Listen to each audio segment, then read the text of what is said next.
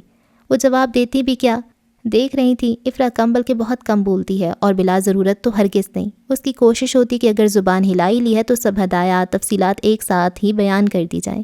اس وقت بھی اس نے حسب عادت موسم کی سختی کا ذکر، ساس کی صحت کے بارے میں فکر مندی کا اظہار، مہمانوں کی آمد کی اطلاع، پلین سوٹ پہننے کی ہدایت اور اپنے پارلر جانے کی خبر سب کو اکٹھے ہی نپٹا دیا۔ نور بی بی سر ہلانے لگیں۔ اسے کہتے ہیں کم بولنا اور ناپ تول کے بولنا، سیانے پن کی نشانی ہے یہ تو۔ اور وہ ہمنک اچیا، اگر یہ بتانا ہو کہ فلاں ہمسائی بیمار ہے تو پہلے اس قدر لمبی تمہید باندھے گی، اتنی بیماریاں بتائے گی، پھر متعلقہ بیماری پہ روشنی ڈالی جائے گی، پھر کہیں تاکہ بد نصیب ہمسائی کے نام و پتہ کے بارے میں انکشاف ہوگا، اتنے میں چاہے وہ جان سے گزر چکی ہو۔ ہاں بڑی بی، کیا بناؤں؟ رشید کی اکتائی آواز نے ان کے خیالات کا تسلسل توڑا۔ چپ کر بے ہدایتہ، تمیز تک نہیں پکارنے کی، کیا بڑی بی کی رٹ لگا رکھی ہے؟ تم اپنی دعوت کی کسریں پوری کرو، میرا رہنے دو، بنا لوں گی خود ہی کچھ نہ کچھ۔ حکیمہ سے کھوپرے کے تیل کی مالش کرانے میں واقعی مزہ آ گیا، اوپر سے وہ قصے بھی مزے کی سناتی تھی۔ اتنے میں ڈرائیور کپڑوں کا تھیلا لے کے آ گیا۔ نور بی بی دیکھتی کی دیکھتی رہ گئیں، ایک سے بڑھ کے ایک عمدہ جوڑا تھا۔ مہنگی والی گرم مرینا کی دونوں سوٹ پرنٹڈ قمیضوں، سادہ شلواروں اور بارڈر والی چادروں پہ مشتمل تھے۔ سفید زمین کا سٹون واش کا وہ سوٹ کس قدر پیارا لگ رہا تھا، جس پہ گلابی اور آسمانی رنگ کے چھوٹے چھوٹے پتے تھے، اور سلک ویلوٹ کا وہ پلین بادامی رنگ کا نرم و ملائم سا سوٹ جس کے بارے میں بہو خاص ہدایت کر کے گئی تھی کہ آج شام کو یہی پہننا ہے۔ اس کی قمیص کے دامن اور دوپٹے کی چاروں طرف باریک سی بیل کاڑھی گئی تھی جس نے سوٹ کو اور بھی باوقار کر دیا تھا۔ نور بی بی نے خوشی خوشی نہا دھو کر یہی سوٹ پہن لیا۔ آنے والے مہمانوں میں سبھی خواتین تقریباً افرا جیسی تھیں، لیکن صرف عادتاً یا مزاجاً جہاں تک شکل و صورت کی بات تھی، نور بی بی کو اپنی بہو ان کے درمیان ایسے لگ رہی تھی جیسے بد شکل، بد آواز اور بدہیت بدخوں کے درمیان کوئی رانجھ ہنسی سر اٹھائے بیٹھی ہو۔ کہاں وہ پکی عمروں اور خراں چہروں والی بیگمات، اور کہاں افرا اخروٹی رنگ کے بالوں کے گھنے گھنے گچھے گردن کی خفیف سی حرکت کے ساتھ سراہی دار مغرور گردن پہ بکھر بکھر جاتے، اور وہ تمام کے تمام مرد، وہ سب بھی شاید جاوید ہی کی طرح ذہنی اور جسمانی تکان کا شکار تھے۔ بالکل ویسی پیلی پھٹک رنگت، تھکی تھکی آنکھوں میں لال ڈورے، اوپر سے پپوٹے سوجے ہوئے اور نیچے سے لٹکے ہوئے، سیاہ پڑتے ہونٹ اور آگے کو نکلتی توندیں۔ نور بی بی بہو کے زیر ہدایت تیار ہو کے نیچے اتریں اور بڑی مدبر سی بن کے بیٹھ گئیں۔ افرا نے ان کی لٹکی ہوئی جھمکیاں اتار کے اپنے ٹاپس پہنا دیے تھے، گلے میں خانہ کعبہ کا طلائی عکس بھی ڈال دیا تھا۔ ابھی انہیں وہاں بیٹھے کچھ ہی دیر ہوئی تھی کہ افرا بڑے چونکنے کے انداز میں گویا ہوئی، اوہ ممی، آپ کی میڈیسن کا ٹائم ہو گیا، نرس آپ کا ویٹ کر رہی ہوگی، آئیے میں آپ کو روم تک چھوڑ آؤں۔ ساتھ ہی اٹھ کے وہ ہکا بکا بیٹھی ساس کو ہاتھ سے تھام کے باہر لے گئی۔ کون سی نرس اور کیسی دوائیاں؟ میں تو بس صبح ناشتے کے بعد بلڈ پریشر کی گولی لیتی ہوں اور رات سونے سے پہلے وہ گیس کا چورن پھانکتی ہوں، اور اب یہ کوئی موئی نرس ہے جو مجھے دوائیاں پلانے آ گئی؟ اوہ ممی، سمجھا کرے نا، یہ بھی اب اسٹیٹس سمبل بن چکا ہے کہ پیرنٹس کے لیے نرس یا اٹینڈنٹ ارینج کیا جائے، اور ویسے بھی آپ ان کی فضول باتوں سے بور تو ہو ہی رہی ہوں گی۔ ہاں واقعی، نہ جانے کیا گٹ پٹ لگا رکھی ہے ان کھڑکنیوں نے۔ ایک جملہ ہی پورا اردو میں بولنا ان کے لیے مشکل ہے۔ کمرے میں کچھ ہی دیر اکیلے بیٹھنے کے بعد ان کا جی گھبرانے لگا اور وہ حکیمہ سے گپ شپ لگانے کے لیے مچلنے لگیں۔ فوراً اسے بلا لیا۔ کمرے میں آتی حکیمہ کی نظر بنی سنوری اماں جی پہ پڑی۔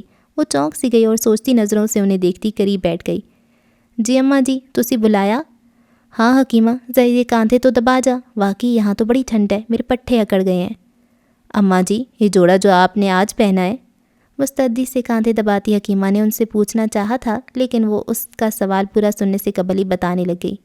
ہاں یہ جوڑا اچھا ہے نا، افرا نے بنوایا ہے، کتنا خیال ہے اسے اپنی ساس کا۔ میں تو ٹھہری سیدھی سادی پینڈو سی عورت، ہوتا تھا کسی زمانے میں مجھے بھی بننے سنورنے کا شوق، پھر جوانی میں ہی بیوگی نے سارے ارمان مار دیے، بس ضرورت پوری کرنے کو کپڑا لتا بنا لیا۔ سال میں 5-7 جوڑے، 2 گرمی کے، 2 سردی کے، 2 باہر آنے جانے کے، بیٹی بھی کوئی نہیں جو خیال رکھتی، سب ملنے جلنے والے بھی پوچھتے ہیں، نور بی بی اب تو 2 بہوئیں آ گئیں، اب تو تمہارے عیش کرنے کے دن آ گئے۔ میں کہتی ہوں انہیں کہ کیا خاک پہنائے اڑائے گی میری بہو مجھے، وہ تو اپنی خریداری کے لیے مجھ سے گھنٹوں مشورے مانگتی رہتی ہے، کپڑا لے کر آئے گی تو سینے سے پہلے ڈیزائن پوچھے گی، لیس مجھ سے پسند کروا کے لگائے گی۔ یہ میں اپنی چھوٹی بہو کے بارے میں بات کر رہی ہوں، اصل بیٹی ہونے کا حق تو افرا نے ادا کیا۔ ذرا دیکھ کیسے اچھے جوڑے بنوا کر دیے، یہ والا تو میں گھر پہ پہننے کو راضی ہی نہیں تھی، اس قدر قیمتی اور نفیس کپڑا ہے، لیکن افرا نے ہی ضد کی، کہہ رہی تھی گھر پہ مہمان آ رہے ہیں اس لیے۔ لیکن اماں جی یہ والا جوڑا، اور مہمان بھی کیسے عجیب، مجھے تو ذرا پسند نہیں آئے۔ حکیمہ کی بات انسنی کرتی ہوئی وہ اپنی ہی کہتی رہیں۔ میں تو اپنے جاوید کو دیکھ دیکھ کے کلستی تھی کہ ہائے ہائے میرا بچہ پھول سا کیسے سال بھر میں مرجھا کے رہ گیا، اور یہ تو سارے کے سارے آگ لگے ایسی سرکاری نوکری کو جو بندے کا خون تک نچوڑ کے رکھ لے۔ اس سے تو میرے جرار کی نوکری بھلی ٹھیک ہے، خالی خلی تنخواہ ہی ملتی ہے، نہ بنگلہ نہ نوکر چاکر نہ ہی گاڑی، لیکن بندے کے ہوش تو ٹھکانے رہتے ہیں۔ اماں جی، بی بی جی نے اور بھی جوڑے بنائے ہیں آپ کے لیے؟ حکیمہ نے بے چینی سے پوچھا۔ نور بی بی نے ہاتھ سے بیڈ کی اس طرف اشارہ کیا۔ وہ والا تھیلا ادھر کر، یہ دیکھ یہ 3 جوڑے بھی آج ہی سل کے آئے ہیں۔ حکیمہ آنکھوں میں الجھن لیے شاپنگ بیگ میں سے سوٹ نکال کے کھول کھول کر دیکھنے لگی۔ اس کے چہرے پر پھیلے عجیب سے تاثرات نور بی بی کو چونکا گئے۔ کیا بات ہے حکیمہ؟ وہ اماں جی، پتہ نہیں مجھے کہنا چاہیے کہ نہیں، لیکن بات ہے اتنی عجیب سی کہ مجھ سے بالکل برداشت نہیں ہو رہی، بلکہ اتنا برا لگ رہا ہے کہ آخر بی بی نے ایسا کیا ہی کیوں؟ آپ کوئی ایسی ویسی تو نہیں؟ وہ چھوٹی مالکن ہے تو آپ بڑی مالکن۔ کہنا کیا چاہتی ہے تو؟ ٹھیک ٹھیک بتا۔ ویسے تو آپ کا یہ جوڑا دیکھ کے ہی مجھے شک سا ہوا تھا، لیکن یہ باقی 3 دیکھ کے تو پکا یقین ہو گیا، ساری بات سمجھ میں آ گئی۔ بولا بتا بھی کہ کیا بات ہے؟ وہ بے چین ہو گئیں۔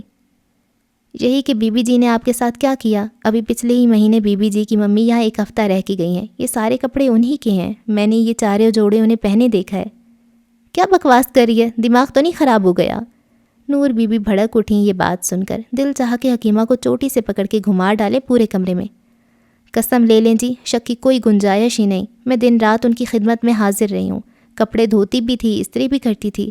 یہ سونگھ کے دیکھیں ذرا، خوشبو بھی آ رہی ہے، وہ یہی خوشبو لگاتی تھیں، اتنی تیز والی کہ دھلنے کے بعد بھی ہلکی ہلکی آتی رہتی ہے۔ مدھم سی خوشبو تو نور بی بی کو بھی پہننے کے بعد محسوس ہوئی تھی، لیکن وہ سمجھی کہ شاید یہاں کے درزی کپڑا سینے کے بعد خوشبو بھی لگا دیتے ہوں، بڑے لوگوں کی بڑی باتیں۔ لیکن اب ان پہ واضح ہوا کہ بڑے لوگ کبھی کبھی اتنی چھوٹی بات بھی کر جاتے ہیں۔ ایک معمولی سی نکرانی کے سامنے انہیں اپنا آپ بڑا بے مایا، بڑا حقیر سا لگا۔ مرے مرے ہاتھوں سے اپنے شانے پر سے اس کے ہاتھ سرکائے اور نظر پھیر کے اسے باہر جانے کا اشارہ کیا۔ سمدھن کی اترن انہیں بدن پہ کانٹے کی طرح چبھنے لگی، جو شاید وہ بیٹی کے گھر اس لیے پھینک گئی ہو کہ کسی غریب نوکرانی کے کام آ جائے گی۔ سب سے پہلے انہوں نے اس افریت سے نجات حاصل کی، پھر دوبارہ سے بستر پہ آ کے چپ چاپ ڈھہ گئیں۔ آنکھیں اتنی بے یقین سی تھی کہ آنسو تک آنے سے کترا رہے تھے۔ پھر جیسے کسی فیصلے پہ پہنچ کے انہوں نے صاف صاف بات کرنے کا فیصلہ کر لیا۔ یہ حرکت حکیمہ کے چلتر پن کا نتیجہ بھی تو ہو سکتی ہے، اور اگر واقعی بہو نے ایسی کمینی حرکت کی ہے تو پھر جاوید کے علم میں لانا ضروری ہے۔ وہ جیسے ہی جاوید کے کمرے تک پہنچی، اندر سے آتی اس کی آواز نے رک جانے پہ مجبور کر دیا۔ غلط فہمی کیسی؟ میرا حافظہ اتنا کمزور نہیں، میں اماں جی کو اس سوٹ میں دیکھتے ہی پہچان گیا تھا۔ جاوید کی تیش بھری آواز پہ انہیں ذرا سا حوصلہ ہوا کہ اب خود سے بات کرنے کی ضرورت نہیں، بیٹا اپنے آپ ہی بیوی سے جواب طلبی کر رہا ہے۔ پہچان گئی تو کیا تیر مار لیا؟ آہستہ بات کرو مجھ سے، دن بدن تمہاری آواز بلند ہوتی جا رہی ہے۔ افرا کے تحکمانہ روب بھرے انداز پہ نور بی بی ہکا بکا رہ گئیں۔ انہوں نے اپنی اس بہو کے یہ انداز بھلا کب دیکھے تھے؟ میرا تعلق جس خاندان سے ہے وہاں میں بچپن سے ہی تربیت دی جاتی ہے کہ کس شخص سے کس طرح پیش آنے، سب سے ان کی اوقات کے مطابق ٹریٹ کیا جاتا ہے۔ تمہاری اماں سیل سے کٹ پیس لے کر پہننے کی عادی ہیں، انہیں بریزے کے چکن یا کشمیری شال دے کر کیا میں بدہضمی کروا دیتی؟ یہ جو ممی کے صرف ایک بار پہننے کے سوٹ میں نے انہیں دیے ہیں، یہ بھی کبھی خواب میں نہ دیکھے ہوں گے انہوں نے، ان کے لیے یہی ٹھیک تھا۔ لیکن اگر انہیں پتہ چل گیا تو؟ جاوید منمنایا تھا اور اس کی مدھم سی کمزور سی منمناہٹ نے نور بی بی کے پیروں تلے زمین سرکا دی۔ کون بتائے گا انہیں؟ تم؟ وہ پھنکاری۔ کم از کم تمہاری تو اتنی ہمت نہیں ہونی چاہیے۔ ہاں، حکیمہ سے بڑا گٹھ جوڑ ہو رہا ہے آج کل تمہاری اماں کا، خدا کا واسطہ انہیں سمجھا دو، جتنے دن یہاں رہنا ذرا عزت سے رہ لیں، یوں نوکروں جمعداروں کے ساتھ بہناپا جوڑنے کی ضرورت نہیں۔ ایک تو یہ غریب غربا لوگ ذرا سے اوپر آ کے نوکر رکھنے کے قابل ہو بھی جائیں تو نوکر رکھنے کا سلیقہ ہرگز نہیں بدل سکتے۔ آخر مالک اور نوکر میں کچھ تو فرق ہونا چاہیے۔ جب دیکھو اسے برابر میں بٹھا کے اپنی جوانی اور بچپن کے قصے سنائے جا رہے ہیں۔ وہ یہاں اکیلا پن محسوس کرتی ہیں، حکیمہ سے بھی بات نہ کرے تو کس سے کریں؟ ایک ہفتہ ہو گیا انہیں یہاں آئے، لیکن تم نے 1 گھنٹہ ٹک کے ان کے ساتھ نہیں گزارا۔ کل بھی وہ گلہ کر رہی تھی کہ تم تو نوکری کے ہاتھوں مجبور ہو، بہو بھی کبھی پاس بیٹھ کے دکھ سکھ نہیں کرتی۔ جاوید نے من و ان ان کے الفاظ دہرا دیے۔ دکھ سکھ، my foot to hell with your mother and her دکھ سکھ۔ افرا کے زہریلے انداز میں کہی یہ الفاظ نور بی بی کے سر سے گزر گئے۔ یہی وجہ تھی کہ وہ اب تک وہاں کھڑی تھیں کہ شاید اب تو جاوید ماں کی اس درجہ تذلیل پہ بول اٹھے گا۔ اگر ان چند الفاظ کا مفہوم بھانپ لیتی تو کھڑے قدموں گر جاتی۔ اگر مڈل کلاس والی غیبتیں کرنے کا اتنا ہی شوق ہے تو اپنے گھر جا کر کریں، اس دوسری والی کے ساتھ، وہ بڑی جچے گی ان کے ساتھ دکھ سکھ کرتی ہوئی۔ اپنے گھر؟ نور بی بی نے سرد آہ بھری، بوڑھی آنکھوں سے 2 آنسو پھسل گئے۔ یہ بھی ان کا اپنا گھر ہے؟ جاوید نے ہمت کی۔ اوہ شٹ اپ، تمہارے سارے کسبل تو میں ایک جھٹکے میں دور کر دوں، تم نے مجھے کیا سمجھ رکھا ہے؟ نور بی بی کو یہ الفاظ بڑے جانے پہچانے سے لگے۔ انہیں یاد آیا یہی الفاظ اکثر عطیہ کی زبان سے بھی ادا ہوتے تھے اور وہ کلس کلس جاتی، لیکن افرا کی زبان سے جملے کچھ زیادہ ہی عجیب لگ رہے تھے۔ انہوں نے ذہن پہ زور دیا کہ آخر کیا فرق تھا عطیہ کے کہنے میں اور اس کے کہنے میں؟ ہاں، عطیہ کی زبان سے ادا ہوئی اس فکرے میں دور سے ہی چاندی کی گھنٹیوں کی آواز سنائی دیتی تھی، کھلکھلاہٹ کی بھی اور گنگناہٹ کی بھی، جبکہ افرا کے لہجے میں سانپ کسی پھنکارے تھیں، آگ کے لپیٹے تھے، وہ کلس نہیں بلکہ سہم کے رہ گئیں۔ آخر وہ تمہارا کیا لے رہی ہیں؟ کچھ دنوں کے لیے آئی ہیں، چلی جائیں گی؟ تمہارے ارادے تو ایسے نہیں لگ رہے، ماں کی گود کے بغیر رہ ہی نہیں سکتے، دن میں 3 بار تم ماں سے یہاں رکنے کے لیے لاڈ کر رہے ہوتے ہو۔ چبا چبا کر بولی۔ وہ تمہیں بس ایسے ہی یوں ہی ان کا دل رکھنے کے لیے؟ جاوید کی گڑبڑاہٹ بتا رہی تھی کہ اس کا رنگ اٹھ چکا ہے۔ بس ایسے ہی یوں ہی دل رکھنے کے لیے؟ نور بی بی کے آنسو نہ تھم رہے تھے۔ بس کرو یہ ڈرامے، تنگ آ گئی ہوں میں اس روز کے تماشے سے، پاپا نے بھی کہاں پھنسا دیا کتنی کوشش کی ممی نے کہ وہ اس ارادے سے باز رہیں، لیکن تمہاری اسٹوپڈ سی پوسٹ نے پتہ نہیں کیا جادو کیا ان پہ کہ وہ میری شادی تم سے کروانے پہ تل گئے۔ ہاں، تمہیں تو احسان مند ہونا چاہیے میرے پاپا کا، نہ ان کی عقل پہ پردہ پڑتا نہ تم میرے پلے پڑتے، ورنہ تمہارا نصیب تو وہی ہوتی، کسی چک کی رہنے والی 10ویں پار رشیدہ، رضیہ یا حمیدہ۔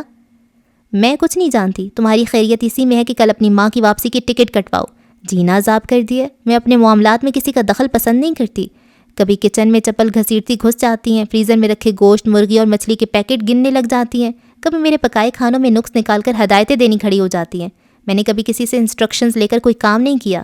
چائنیز، رشین، امریکن اور اٹیلین کوکنگ کے کورسز کر رکھے ہیں، بیکنگ میں ایکسپرٹ ہوں اور ان سے سیکھوں کہ کیا کیسے پکانے۔ حیثیت دیکھو، اور مجھے مشورے بڑھ بڑھ کے دیے جاتے ہیں کہ کیسے گھر کو سجانا سنوارنا ہے، ڈیکوریٹ کرنا ہے۔ It's very insulting. من کے قدم گھسیٹتی نور بی بی اس کمرے کی طرف بڑھ گئیں جسے اپنا کہنے کو اب ان کا جینا چاہ رہا تھا۔ تمہیں کیا پتا میں کتنی خوبصورت ہوں؟ کیوں نہیں پتا؟ مجھے تو یہ بھی پتا ہے کہ اگر چڑیلوں کا کوئی مقابلہ حسن منعقد کرایا جائے تو ایوارڈ کی اختیار تم ہی ہوگی۔ واؤ، میری بیوی کا ایوارڈ یافتہ چڑیل۔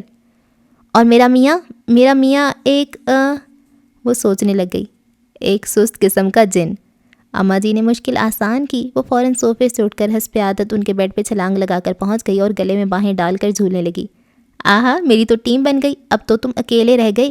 ستمار کا جن، جو بوتلوں کا ڈھکن کھلنے کے بعد بھی یہی سوچتا رہ جائے کہ باہر نکل کے آخر کرنا کیا ہے، کسی نہ کسی کی غلامی کرنا پڑے گی۔ اٹس ناٹ فیئر اماں جی، میں دیکھ رہا ہوں اس گھر میں ہارس ٹریڈنگ شروع ہو چکی ہے۔ صبح شام سر اور ٹانگیں دبا دبا کے اس نے آپ کی وفاداریاں خرید لی ہیں، اور ہماری وابستگیاں۔ ہائے! نور بی بی نے مسکراتی ہوئی اس کی ہائے ہائے سنی۔ پہلے اس کے واویلا مچانے پہ وہ ہمدردی سے بیٹے کو دیکھتی رہ جاتی، ہمیشہ اس کی فریادیں ہی سنی، لبوں پہ مچلتی مسکراہٹیں نہ دیکھیں، آنکھوں میں چمکتے ستارے نہ دیکھے۔ اب انہیں سب نظر آ رہا تھا۔ اجو رانی، تم نے آخر اماں پہ ایسا کیا جادو کیا کہ وہ نہ صرف واپس آ گئیں بلکہ اتنے اچھے موڈ میں آئیں کہ مجھے اس گھر کو بیچ کر بڑا گھر خریدنے کی اجازت دے دی؟ پھر بھی تمہیں اتنی جلدی کوئی قدم اٹھانے کی ضرورت نہیں، آخر اس گھر میں بھی تو گزارا ٹھیک ٹھاک ہو ہی رہا ہے۔ میں جانتی ہوں تمہاری خواہشات کیا ہیں، لیکن خود سے وابستہ ہر شخص کی خواہشات کا احترام کرنا چاہیے۔ نہ جانے انہوں نے کس دل سے تمہیں ایسا کرنے کی اجازت دی ہے۔ تم پہلے اس بات کا یقین کر لو کہ وہ واقعی دل سے راضی ہیں یا نہیں۔ ہاں، ظاہر ہے اتنی عقل تو مجھ میں بھی ہے۔ یہ بالکل نئی اطلاع ہے۔ بکواس مت کرو، پہلے مجھے یہ گتھی تو سلجھا لینے دو کہ تمہاری حرکتوں سے حد درجہ عاجز، تمہاری بے وقوفیوں سے نالا اور تمہارے پھوہڑ پن سے بیزار میری ماں کے اندر تمہارے لیے اتنی ممتا کیسے جاگ گئی۔ اے خبردار، مجھے پھوہڑ مت کہنا۔ تو اور کیا کہوں؟ اماں دال میں لہسن کا بھگاڑ دینا ہے یا زیرے کا؟ اماں بینگن گول کاٹوں یا لمبے؟ اماں آٹا سخت گوندوں یا نرم؟ ایمان سے یار، تم نے تو یہ ثابت کرنے میں کوئی کسر نہیں باقی رکھی تھی کہ تمہیں کچھ بھی آتا جاتا نہیں۔ تم غلط سمجھ رہے ہو، دال کو بگاڑ لگانا میں نے 13 برس کی عمر میں سیکھ لیا تھا۔ کپڑے کی سلائی سیکھے مجھے 5 سال ہو رہے ہیں۔ لیکن یہ جو میں بات بات میں اماں جی سے مشورہ لیتی ہوں، ان سے پوچھ کر ہر کام کرتی ہوں، تو صرف اس لیے کہ انہیں ان کی اہمیت کا احساس دلاؤں، ان پہ یہ ثابت کرنے کے لیے کہ ان کا وجود اس گھر کے لیے ہمارے لیے کتنا ضروری ہے۔ ان سے پوچھ کر جو کھانا پکاتی تھی، اس کا ذائقہ انہیں کتنا جانا پہچانا سا لگتا ہوگا، ہے نا؟ ہاں، یہ تو ہے، جواب اپنے کمرے میں لیٹی نور بی بی نے دل ہی دل میں دیا۔ پہلے اپنے بستر پہ لیٹی وہ جرار اور رضیہ کی آوازیں سن کر غصے سے کھولتی رہتی، بس نہ چلتا تھا کہ اپنا کمرہ اٹھا کے کسی ایسی جگہ لے جائیں جہاں ان دونوں کی تکرار اور بحث کی ہلکی سی سرگوشی بھی نہ سنائی دے۔ اسلام آباد میں الگ تھلگ بنے اس آرام دہ کمرے کی تنہائی نے انہیں ان آوازوں کی قدر و قیمت کا احساس دلایا تھا۔ یا اللہ، ان در و دیواروں کو یوں ہی ان چہکاروں سے آباد رکھنا، انہوں نے صدقے دل سے جھلملاتی آنکھوں کے ساتھ دعا کی۔ کتنا فرق ہوتا ہے ہر چیز میں۔ یہی آنسو چند دن پہلے بھی ان کی آنکھوں میں آئے تھے، کتنی جلن تھی ان آنسوؤں میں۔ انہوں نے ساری رات اس جلن سے کھولتے گزاری اور صبح ہوتی جاوید کے کہنے سے قبل خود ہی لاہور واپسی کا عندیہ ظاہر کر دیا، اور کتنا سکون ملا تھا آنکھوں کو آج خوشی کے ان آنسوؤں سے وضو کرتے ہوئے۔ اور کتنا فرق ہوتا ہے لفظوں میں، لہجے میں، رویے میں۔ جرار اور عجیہ کی زندگی سے بھرپور کھٹی میٹھی لڑائیوں کو وہ کیا سمجھ بیٹھی تھیں؟ کیا کرتی؟ مرحوم شوہر نے کبھی ایسی کسی پربہار بے تکلفی سے آشنا ہی نہ ہونے دیا۔ وہ تو شوہر اور بیوی کے ایک ہی روپ سے آگاہ تھیں، آنکھیں دکھاتا، تن فن کرتا، غصہ ور شوہر، من کرتی جی حضوری کی آدھی ڈری سہمی خدمت گزار بیوی۔ افراح کے دوہرے اور دوغلے رویے کو انہوں نے آئیڈیل سمجھنے کی غلطی کر ڈالی، لیکن شکر ہے کہ پردہ جلد ہی فاش ہو گیا۔ تمہیں پتہ ہے جیا، جرار نے چھیڑا۔ کیا؟ کہ تم کتنی خوبصورت ہو، گویا چڑھا رہا ہو۔ مجھ سے پوچھو، نور بی بی نے زیر لب دہرایا اور سکون سے کروٹ بدل لی۔ اوکے جی، تو یہ خوبصورت سا ناول ختم ہو گیا اور کتنا اچھا تھا، اور آخر تک مجھے یہ تھا کہ کیا ہو کیا رہا ہے۔ لگا تھا کہ بس یہ نارمل ہی ہے، میاں بیوی تو ہنسی مذاق کرتے ہی ہیں، لیکن ان آنٹی کی باتیں اور پھر وہ ساتھ جو کمپیریزن ہو رہا تھا بار بار، تو اس کمپیریزن کی بھی پھر اصلیت کھل گئی کہ وہ تو بس بناوٹی ہی تھی۔ اور عجیب بڑے مزے کی بندی تھی یار، ایسا بندے کو ہونا چاہیے، ایسا ہنس مکھ سا، شوہر اتنی باتیں سنا دے پھر بھی اس کے ساتھ چپکی رہے، اماں جی اماں جی۔ خیر یہ ہر کوئی نہیں کر سکتا، بہت مشکل ہوتا ہے۔ وہ اتنی پرفیکٹ ہوتی ہے لیکن پھر بھی وہ اپنے آپ کو اتنی اہمی بے وقوف سی ظاہر کر رہی ہوتی ہے، یہ کروں یہ کروں یہ کروں۔ تو آج کل تو یہی ہوتا ہے کہ جس کو کچھ بھی نہیں آتا ہوتا، تھوڑا بہت بھی آتا ہے، تو وہ خود کو پرفیکٹ ظاہر کرنے کی کوشش کرتی ہے کہ مجھے سب ہی پتہ ہے، میں وہ ہوں، پرفیکٹ ہوں۔ تو وہ عطیہ کی بہت اچھی عادتیں ہوتی ہیں، اور بس ہنسی مذاق تو یار ضروری ہوتا ہے۔ اور وہی آپ کی میں نے تھوڑی دیر پہلے ہی ایک ویڈیو دیکھی ہے، اس میں وہ مولانا مفتی کیا نام ہے، مقصود وہ کہہ رہا تھا کہ ہنسی مذاق کا سب سے زیادہ ثواب آتا ہے تب جب آپ اپنی بیوی کے ساتھ کرتے ہو، ایسے ہی ہنسنا کھیلنا شرارتیں کرنا مذاق کرنا، تو یہی ہوتا ہے نا، اسی میں تو زندگی کی خوبصورتی ہے۔ پتہ نہیں ہمارے ہاں بہت سے مرد ہوتے ہیں وہ اپنے آپ کو ایسی غصے والا اور یہ ظاہر کرتے ہیں کہ تبھی میری عزت ہوگی۔ بھئی کیا کرنا ہے عزت کو، اور کیسی عزت؟ وہ عزت نہیں ہوتا، وہ ڈر ہوتا ہے، اور ڈر ہمیشہ نہیں رہتا، ڈر کبھی نہ کبھی ختم ہو جاتا ہے، پھر اس کے بعد کیا ہے نا، عزت تو رہتی ہے، عزت تو دل میں ہوتی ہے۔ وہ ایسے ہی ایک دوسرے کو چھیڑ رہے ہوتے ہیں تو وہ اچھا ہوتا ہے، مزے کی بات ہوتی ہے۔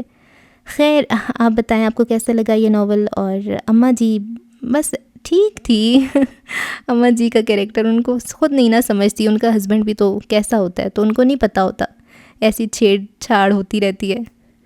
اچھا فائزہ افتخار کے نا ایسے بہت سارے ناولز میں نے پڑھے ہیں جس میں تھوڑا سا فنی بھی ہوتا ہے پارٹ، تھوڑا سبق سکھایا بھی جاتا ہے اور مزے کی ایک سٹوری ہوتی ہے۔